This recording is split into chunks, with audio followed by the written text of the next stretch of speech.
सालों से जीत रहे हैं हम, हमें नहीं कोई हरा सकता। हमारा दादा भी परदादा भी था, आगे हमारा बेटा आ रहा है, आगे भतीजा आ रहा है, आगे भूआ फुफ्फा सब आ रहे हैं, कोई हरा ही नहीं सकता। ये गलतफहमी में थे। जरा बॉर्डर पार करके पंजाब में पूछ लेना, ये बादल गांव पास में ही पड़ता है डब्बाली के, पूछ लेना, पूरे का पूरा परिवार हार गया भाई साहब। जनता है जनता, ये पब्लिक है, सब जानती है। जनता जब चाहे आदमी अर्श पर, और आज ऊपर जाके अर्श पर जाके हंकार करे तो जनता कहती है आजा बेटा फर्श पर।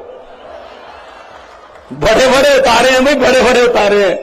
जनता से डर लगता है और डरना भी चाहिए।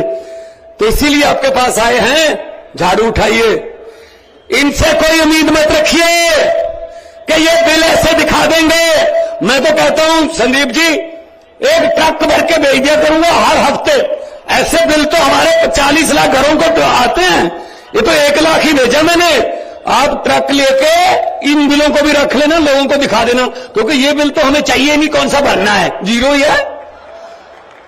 ये कौन सा डुप्लीकेट निकालना पड़ेगा कि बिजली के कनेक्शन काट जाएंगे, जीरो है।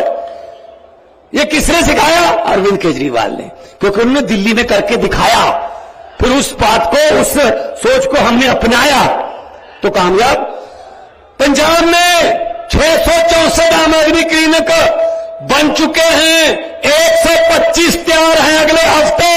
आपको जानकर खुशी होगी कि अब तक आज दोपहर 12 बजे तक का मेरे पास जाता है, 1 करोड़ बंदा उन मोहल्ला क्लिनिकों से दवाई लेके ठीक होकर अपने घर जा चुका है। इसका मतलब हर तीसरा बंदा पंजाब का।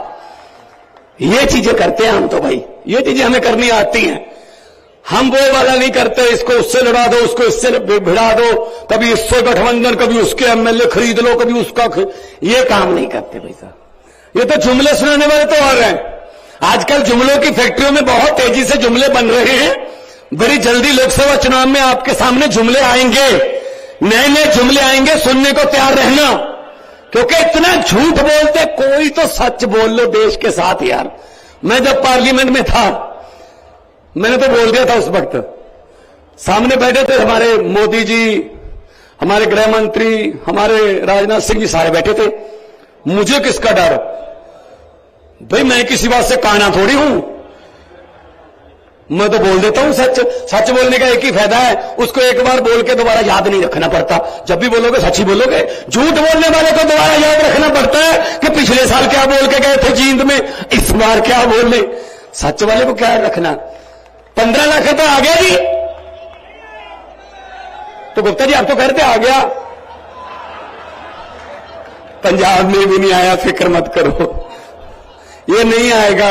तो ये यही चीज मैंने बोल दी थी पार्लियामेंट में। मैंने कहा 15 लाख की रकम लिखता हूं तो कलम रुक जाती है। जुमले सुनिए इनके जुमले। 15 लाख की रकम लिखता हूं तो कलम रुक जाती है, काले धन के बारे में सोचता हूं तो स्याही सूख जाती है। मोदी जी हर बात ही जुमला निकली। अब तो ये भी शक है, क्या चाय बनानी आती है? ये बात शक में है भाई साहब। मुझे लगता नहीं चाय बनानी आती होगी, क्योंकि वो तो स्टेशन कहते हैं, स्टेशन ही बाद में बना था जहां पर बेच के चाय। किसी ने मुझे लिख के भेजा व्हाट्सएप पे, कहता एक छोटा बच्चा था, गुजरात में एक स्टेशन पर रेलगाड़ी में चाय बेचता था।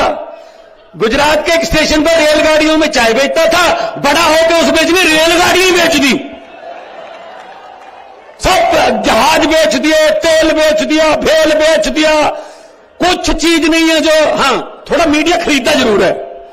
ऐसा नहीं है कि बेचा है, कुछ खरीदा भी है, तो खरीदा फरोख्त करते रहते हैं। कुछ एमएलए खरीद लिए, ये वो कर लिए। इनका क्या करोगे भाई साहब? 70 साल से इनको ट्राई कर रहे हैं। अब परखे हुओं को और तत्परखो, कुछ नया तो करो, कुछ तो नया करो। तो इसीलिए मैं कहता हूं, ये डर गए, ये डर गए, ये हमें जेल में डाल रहे हैं।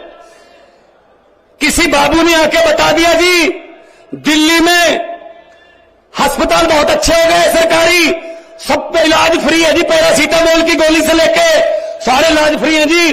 जो प्राइवेट अस्पतालों से हमने कमीशन लेके उनको खुलवाया था जी, वो तो खाली हैं। क्या करे? मोदी जी ने पूछा किसने बनाए? सतेंद्र जैन ने बनाए, जेल में डाल दो। जेल में डाल दिया सतेंद्र जैन को। फिर कोई आया जी स्कूल बहुत अच्छे कर दिए, स्कूलों में प्राइवेट से निकाल के बच्चों को सरकारी स्कूलों में दाखिला करवा रहे हैं बच्चे मापे, हमारे वाले प्राइवेट वाले कमीशन वाले खाली हो रहे हैं जी। तो पूछा साहब ने किसने बनाए? जी मनीष सिसोदिया ने, जेल में डाल दो। जेल में डाल दिया।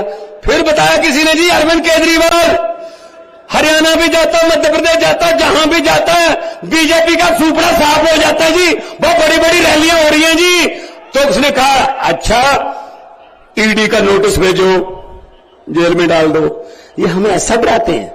संजय सिंह को जेल में डाल दिया, हमें ऐसा डराओगे आप? जेल से डराओगे? हम वो पत्ते नहीं। यहां पे बीजेपी वाले भी आए होंगे, 2-4 तो आए होंगे ना, आते हैं, देखो आते हैं वो, उनको आना पड़ता है, बताना होता है ना कि क्या हो रहा था, किसने क्या बोला, नारे कितनी जोर से लग रहे थे, तालियां कितनी जोर से बज रही थी, उनको बताना पड़ता है। अगर है ना यहां पे, मैं उनको ये बात कहना चाहता हूं कि भगवंत मान जींद आया था, ये बात बोल के गया था कि हम वो पत्ते नहीं जो शाख से टूट कर गिर जाएं, हम वो पत्ते नहीं जो शाख से टूट कर गिर जाएं। बीजेपी की आंधियों को बोल दो औकात में रहें। हमको डराने की कोशिश मत करो, हम किसी और मिट्टी के बने हुए हैं। हम देशभक्त लोग हैं, हम नेशनलिस्ट लोग हैं, हम झंडे को प्यार करते हैं, देश को प्यार करते हैं। ये पंजाब ही है, छोटा भाई है पंजाब का, हरियाणा, इकट्ठे ही थे सब। भाई साहब बॉर्डर तो हमारा लगता है ना 532 किलोमीटर पाकिस्तान के साथ। हमारे अग्निवीर, हमारे फौजी जवान खड़े हैं ना अपना सीना तान के। गोली जब भी देश की तरफ आती है पहले हमारे सीने में आती है। भाई साहब इनको क्या पता है यार देश का? ये हमें देशभक्ति के सर्टिफिकेट बांटने वाले कौन होते हैं ये? तो इसलिए मैं कह रहा हूं उठो जागो, ये मत कहा करो हमने क्या लेना है। भाई हम नहीं लेना है। अगर भगत सिंह ये सोचते हमने क्या लेना है, क्या याद होते लाला लाजपत राय जी का आज उनका जन्मदिन है, आज लाला लाजपत राय जी अगर सोचते मैंने क्या लेना है, उन्होंने लाठियां खाई थी अंग्रेजों से। अरे भाई साहब उन्होंने खून दिया हमारे लिए, हम क्या कर रहे हैं? हम कुछ भी नहीं करना, कोई गोली नहीं चलानी, कुछ नहीं करना। एक ऐसा बक्सा होता है जिस दिन वोट पड़ेंगे ऐसी होगा, पर्दा लगा होगा, एक बटन दबा देना, झाड़ू वाला बटन दबा देना और उसमें से एक आवाज आएगी, टी ऐसी आवाज आएगी। उसको मशीन की चीख मत मानना, उसको बीजेपी और कांग्रेस वालों की चीखें मान लेना बस। इन्होंने हमारी चीखें बहुत निकलवाई हैं, बदला लो इनसे, और कोई चारा नहीं है, और कोई चारा नहीं है। तो पंजाब में नौकरियां मिल रही हैं, पंजाब में बिजली आम है। एक बात और अच्छी हुई पंजाब में, आमतौर पे क्या होता है, सरकार आती है, सरकारी इदारों को घाटे में दिखाती है, अपने दोस्तों को भेज देते हैं। लेकिन पंजाब सरकार ने उल्टी गंगा बहाई है। 1 जनवरी को अनाउंस किया, अभी अरविंद केजरीवाल साहब जाएंगे, उसका पूर्ण रूप में हमारे अंदर जो काम करेगा वो गोविंदवाल साहब, खडूर साहब ने गोविंदवाल साहब वाला थर्मल प्लांट प्राइवेट सरकार ने खरीदा है कि हम चला के दिखाएंगे इसको। आपसे नहीं चल रहा, हम चला के दिखाएंगे। नीयत साफ हो तो सब कुछ हो सकता है।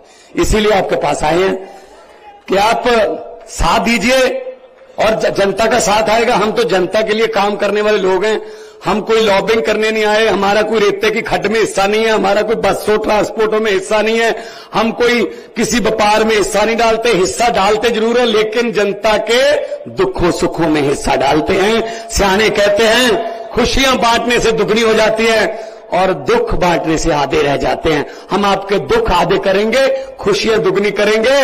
और इतना प्यार आप लोगों ने दिया, दिल से ये बात निकल रही है कि अक्सर लोगों को कहते सुना है जिंदा रहे तो फिर मिलेंगे, लेकिन इस पंजाबी दिल ने कहा है मिलते रहे तो जिंदा रहेंगे।